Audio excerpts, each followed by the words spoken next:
Legends of the Hidden Temple is an iconic television game show from the 1990s, and I'm going to give you 4 reasons why I think you should go back and rewatch if you've watched before, or watch entirely for the first time, which is exactly what I did for every episode, hence why I'm making this review for you guys. Yes, I actually watched every single episode on Paramount Plus. That's exactly where you can find this, on the Paramount Plus streaming service. I watched all 120 episodes. They break it down to like 3 seasons. We have 40 episodes each, and each episode running around 20-25 minutes.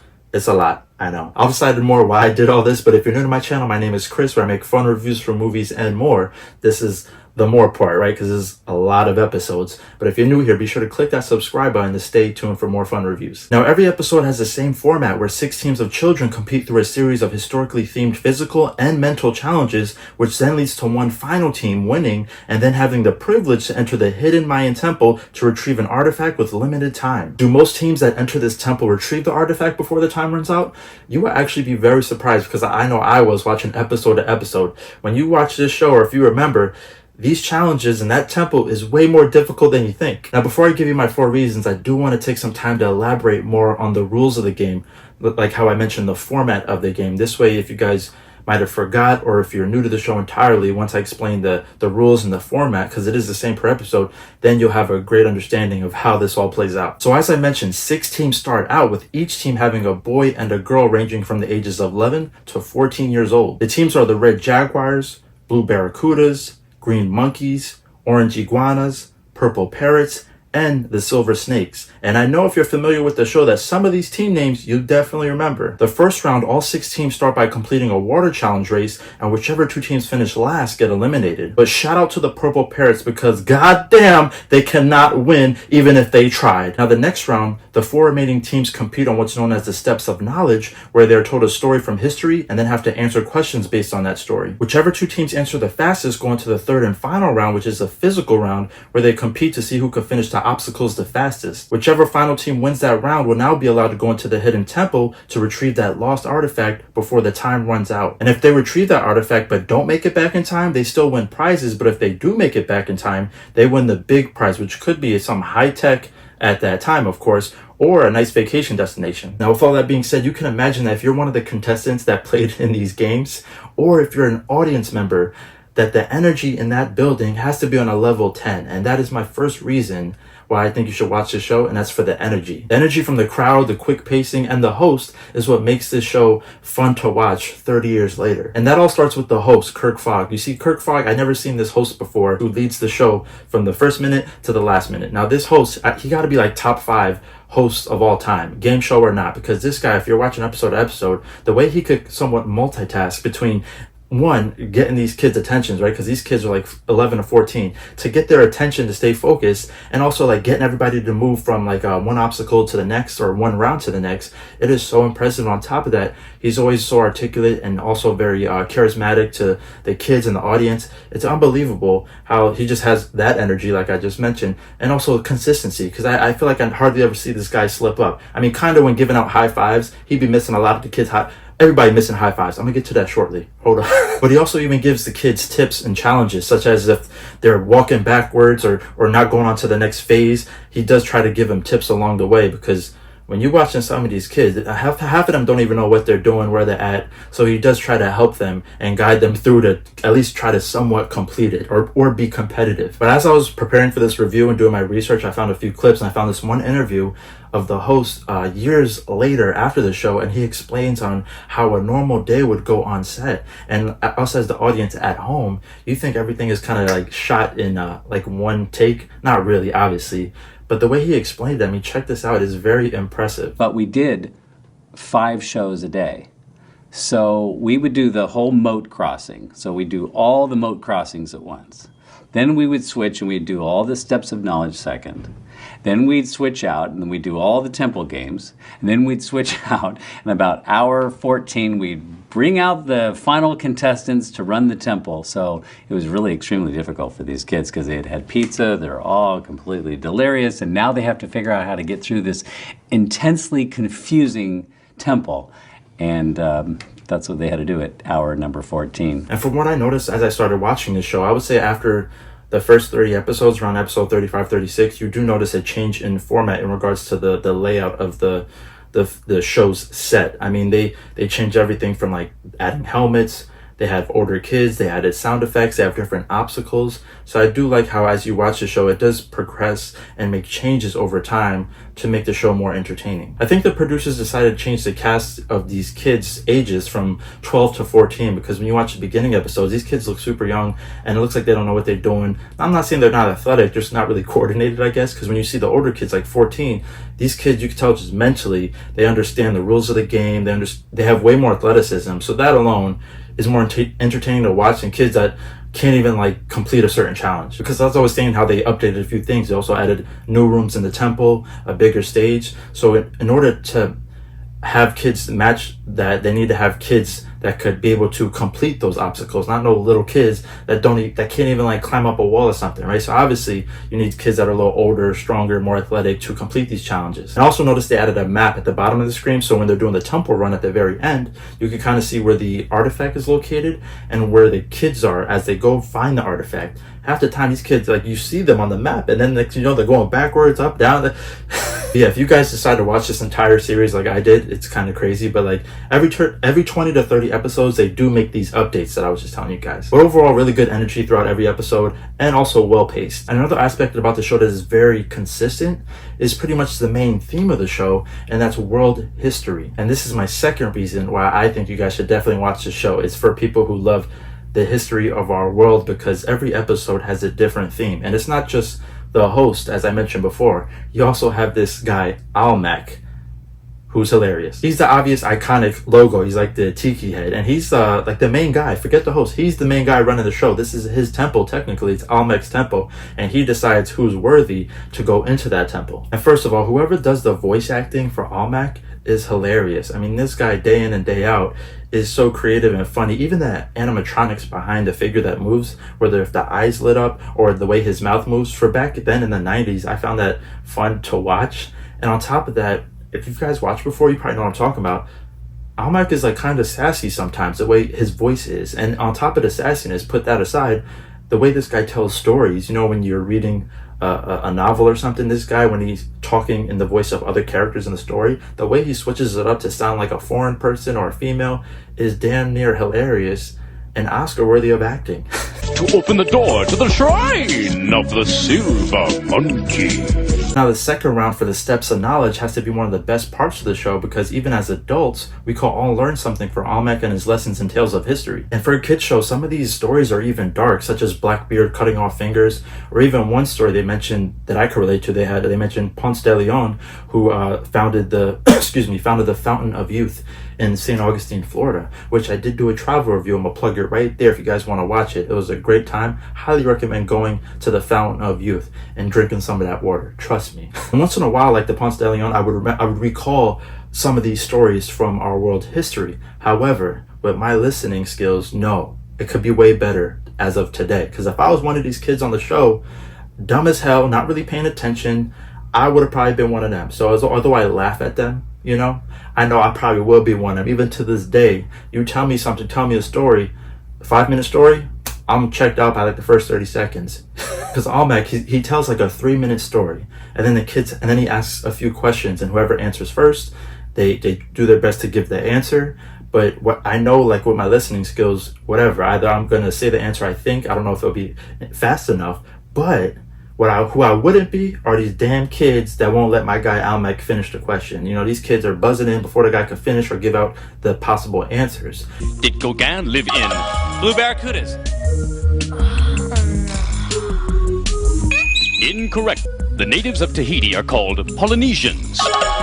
Blue barracudas. Polynesians. That is not one of our choices. That is the worst. That is the most embarrassing. So I would not be one of those kids that think they're confident, think they know the answer, and then they look dumb as hell. And on top of that, even the ones that win look dumb as hell. The way they be trying to high five each other. I never seen so many missed high fives in a game show in my life. They got the record for that, I'm telling you. But regardless, despite any awkwardness or dumbness, I have to give respect to the history they play throughout every single episode. I mean, every story in every episode is so different, and I did find that very intriguing and fun to watch. So if you love history, you might want to watch this show. Despite it being old as hell 30 years ago, you could still learn something about history. But if you're someone like me who loves marketing and branding, then this also might be the show for you, because this leads me to my third reason, and that's all about nostalgia. I had no idea watching these rerun episodes on Paramount Plus that the actual show itself would include the advertisements in the show from the 90s. I can't tell you how much nostalgia it brought back for me as a kid, a 90s baby, born in 91, seeing these iconic toys or whatever that's kind of still around today, but were definitely like the main toys back then. Because yeah, 90s, we didn't have iPhones and all that stuff, right? So if you had a yo-yo, that's your yo-yo. Don't take my yo-yo, get your own. I mean, literally every episode took mini commercial breaks that included ads from that time. These had to be some of the best retro commercials ever, from Dunkin' Yo-Yos, as I just mentioned, to damn Super Soaker water guns.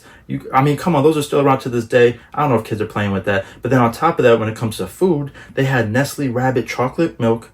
Come on. And on top of that, they also had Willy Wonka candies. I don't know if I see that anymore, but Nestle is still around. It's just so fun watching all these damn retro commercials. And it's funny because even the losers who don't even make it past the first round, they get, as a prize, they get like a candy bar or something. But if you're really good, you make it past a couple more rounds or even the final round, oh yeah, you win in big time. You damn here at the lottery, walking away with a CD player, freaking boombox, scooter. No electric scooter, because this is the 90s. You literally got kick push. You got to kick push, get your workout in. I hate seeing these people on electric scooters all over the city, lazy as shit. Thank God I have a car now. I could drive. Maybe if I was a kid today, that would be fun to go to.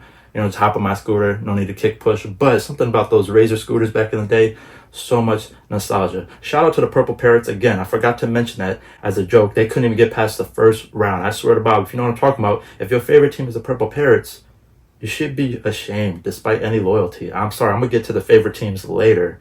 But, I mean, they got to have the record for the most candy bars with how many times they never made it past the first round. That's what I'm saying. Plus, I almost forgot to mention, if they win the actual temple run, oh yeah, forget about toys and all that stuff. No, they're traveling. They go on vacations. Pretty basic destinations like your typical Jamaica, or surprisingly Clearwater Beach or Busch Gardens, which is an amusement park in Tampa, Florida, which is funny because now I live in Tampa, Florida. And in a way, although it was my dream to maybe be on this show one day, you know, I still made it to Florida. So dreams do come true, kids, but you got to make it happen.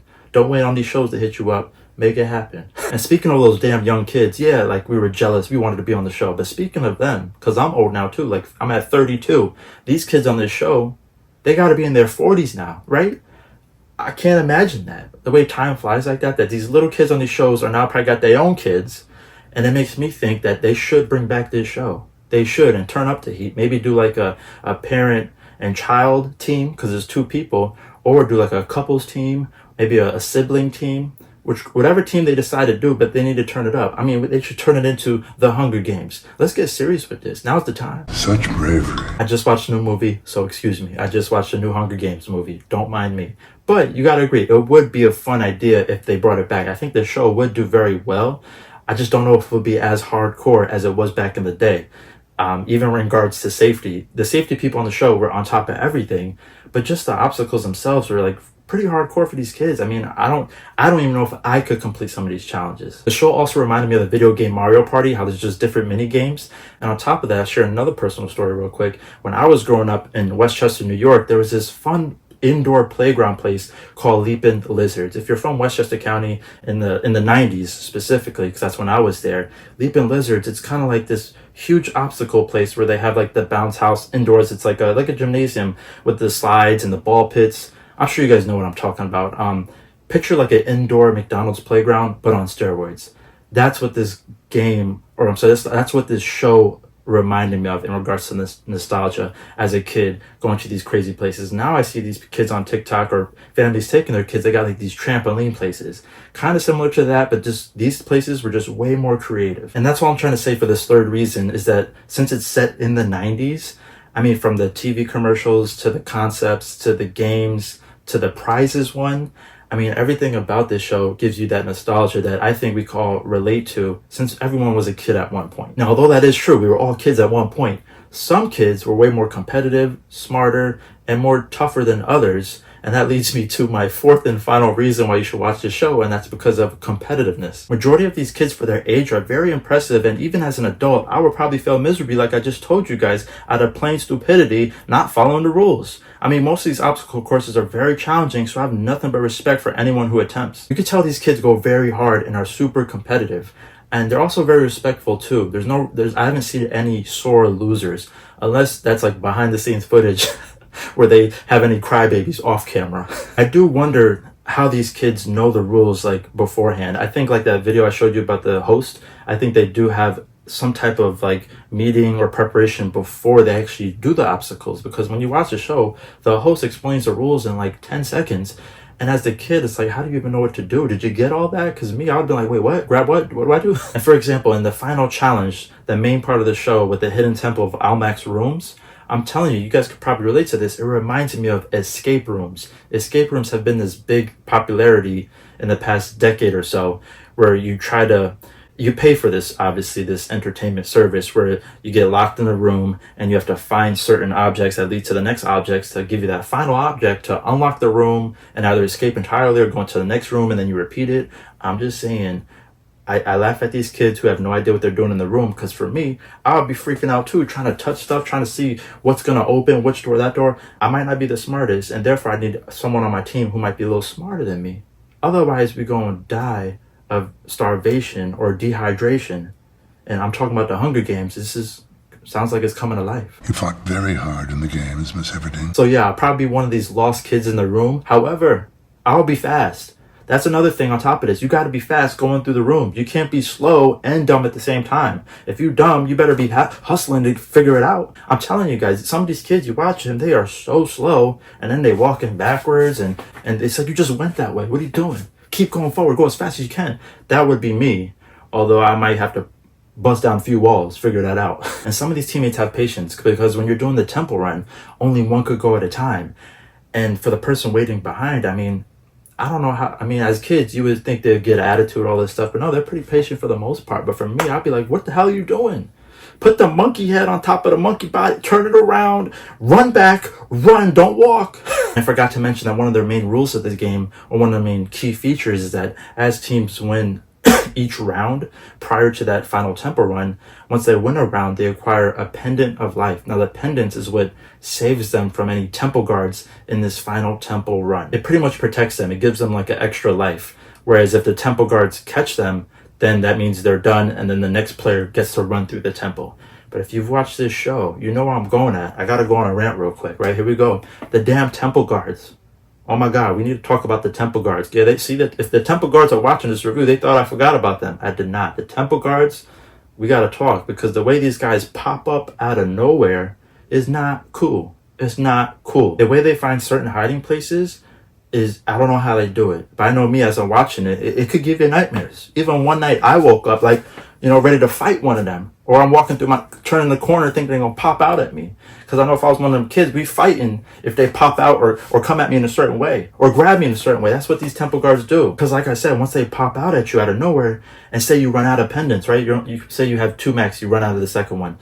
Literally, they grab these kids and take them behind the wall, off camera, off set.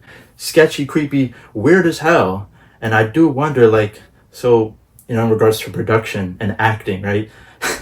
Do these temple guards take off the mask? Do they take off the act, and are they super cool with these kids? Like, haha, you thought I was gonna catch you, but you thought wrong. And it's like, or are they in character the whole entire time? Because you could kind of see these temple guards are really serious. Sometimes kids try to escape them, and they're like, no, come back here, and they grab them. It's the most insane stuff ever. I don't even know if that would fly in today's stuff, because everybody's so sensitive now. So although it's like a fun, huge obstacle, it almost also reminds me of a haunted house because of the temple guards. They just think they could just pop up out of nowhere. I know that's their job. That's their character. But I would say my 2 worst or fearful hiding places if I was a kid, or most annoying, is sometimes these guards are right at the beginning. As soon as the host says, all right, 3, 2, 1, go. They're right at the stairs, hiding. God damn, I didn't even get started. Not even 10 seconds in, you popping out, and you have no choice but to give them the pendant, right? The other one that was so annoying, it was later on in the seasons, is when they hide in the freaking ball pit. What the hell? You would think the ball pit is like a sanctuary, a safe place for kids or adults to just jump in the ball pit. You know, swim in the ball pit, do whatever in the ball pit, you know, because it's safe. It's not like it's the ocean with sharks, but instead of sharks, you got a damn temple guard right there. As soon as you jump in, popping out the ball pit. Oh, we fighting. I'm saying if that's me, someone getting an elbow. A lot of anxiety for sure. I know I went on a little rant. A lot of anxiety. But I also do wonder if sometimes this show is scripted, because if both teammates run out of pendants, then that means the show is over. They don't win. Because like I said, they have to retrieve the artifact without getting caught by the temple guards and make it back in time. So sometimes you could tell that I'm really curious if maybe the showrunners or the producers are like, oh, we can't let that person win. We can't let that kid win. Let's go down to that room and capture him like on purpose. Or they really like set in their place and it is based on luck the entire show by show basis. Because I'm saying they can't send everybody to Clearwater Beach or Busch Gardens amusement park. They just can't do it. They might not have the money for that. So that's why I thought about that, because you realize what I'm going to get to is that there's not many winners at the end of this show. Like, yes, there's always a team that makes it to the final temple run, but you'll be surprised of the numbers that how many teams actually make it through and finish the temple run. And I forgot to mention that once one of the teammates acquires the artifact, that actually opens up all the doors and removes all the temple guards for them to go back. So that's one good thing. But by the time they find the artifact, they either can't make it back in time, or these kids are tripping, falling, going the wrong way. But at least they open the doors, they remove the temple guards. This way I don't gotta elbow nobody, you know? In most cases for that final temple run, the first teammate does all the dirty work where they gotta kind of, you know, figure out the rooms, what's the best way, you know, fight the temple guards. And then by the time that's done, the second player actually has a full run through because the first player kind of cleared the path, if that makes sense. I would say for me, the most exciting moments of the show is when the kids find the artifact and they make it back just in time with just a few seconds left. Those are the best episodes right there, such as this clip right here. She's got to have to assemble them. There we go. That's turn. Time for Jammin' John to get on through with 1 minute 55 seconds. There he goes. He's going to follow that path. He said he's going to be the anchor. We'll see if he can clean it up. There he goes. He's running a 440 pretty well. Can he make it without getting caught by a temple guard? Or will he find another half pendant? Into the hugging idols, where he's then going into the monkeys. He's going to have to put the monkeys together. What has he got? He's got it. Put the monkey together. There he goes. He's got the base of it. He's got 1 minute 17 left. Got to get it in the right position, that monkey. That silver monkey. He's got the head. He presses it down. He's got to open a door. Which door opens? It's the room of the four torches. It's the torch room.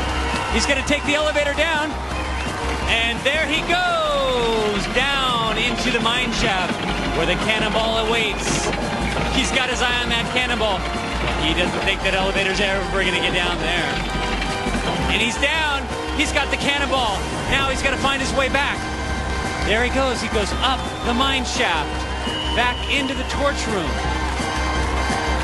Oh, he's heading into the shrine of the silver monkeys. He's in the shrine. He's got to find his way back with 30 seconds left. Into the center, up to the observatory. Uh-oh. Could cost him some valuable time. And he's heading for the pit of despair. What will he do? The despairing pit. Into the pit he goes. He's got 14 seconds. Will he make it? He's going to be close. Here he goes. 6, 5, 4, 3. There he goes.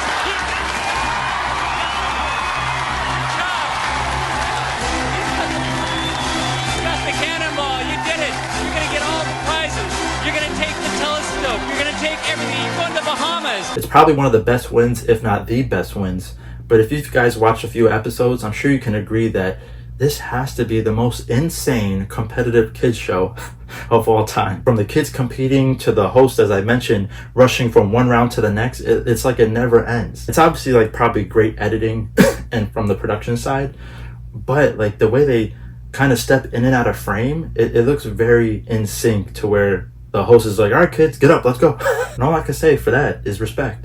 At the end of the day, this is an absolute iconic game show for all ages due to the history and competitiveness that we all share as human beings. From the contestants' intelligence, physicality, and overall determination as they complete obstacles and find the legendary artifact in Olmec's hidden temple, leave the audience with pure entertainment. The memorable team names and colors give us a sense of loyalty as we root for our favorites and hope that we see them victorious at the end of every episode. Because of the consistent energy, history, nostalgia, and competitiveness, this is why I think it's a good series. Get out of the ballpark! Legends of the Hidden Temple. Give me a high five! Such spirit. So vibe for my channel simply means that it's a good time, a good show, a good series. And the reason why I couldn't give it my best rating, which is hype, which means it's a great show, is because, as I mentioned before very briefly, there's not many complete winners of this show, as in the people who not, as in the team not only, they all enter the temple, of course, but the team that not only retrieves the artifact, but makes it back in time to win the grand prize. Very few of those winners. And although the episodes were fun for the most part, for me personally, it's almost like a sense of letdown or disappointment when the team at the end just couldn't complete that challenge. I try to keep my reviews spoiler free on this channel, but in regards to Paramount Plus, this is how I watch the shows. If you guys want to know exactly what episodes had winners, the ones that actually completed the temple runs, and which episodes had those specific teams that won those episodes, those games, I did put it in the description of this video. So you will see two lists. One list, the first list, will have just the episode number without the team name, and the list below that will have the episode number with the team name that won. So if you love Blue Barracudas, then you can find which episode on Paramount Plus in 2023 that episode will be. So this way, it saves you time. You don't have to watch every single episode if you don't want to, just to watch a fun episode with someone winning entirely. I feel like for fans that watch the show, that know of the show, this has to be one of the brandings that we have a ride or die loyalty for. Very similar to like NFL football. Like if you've had a team when you were younger, that's your team for life. That's probably one of the most loyal sports programs for teams that people are loyal to. But when it comes to shows, I know everyone has their favorite team. So growing up, I thought my favorite team was the Green Monkeys because I do think they were the most popular team or brand of that show. But as I rewatched this show, it's no longer the Green Monkeys. I'm switching it up. I'm going to give you a drum roll right now. My favorite team is